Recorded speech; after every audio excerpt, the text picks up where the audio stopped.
dauphin il est reparti. On a réussi à lui enlever l'hameçon. Et puis après, il y a les pêcheurs qui sont venus nous aider, qui ont essayé de l'emmener.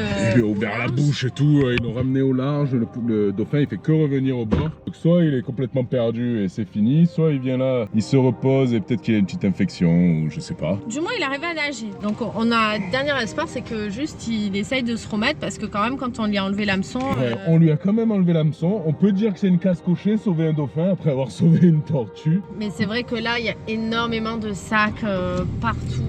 Enfin, pas chouette pour les animaux quoi. Pas très propre. C'était quand même un moment incroyable. Je pense que ça va être un moment qui restera gravé dans toute notre vie.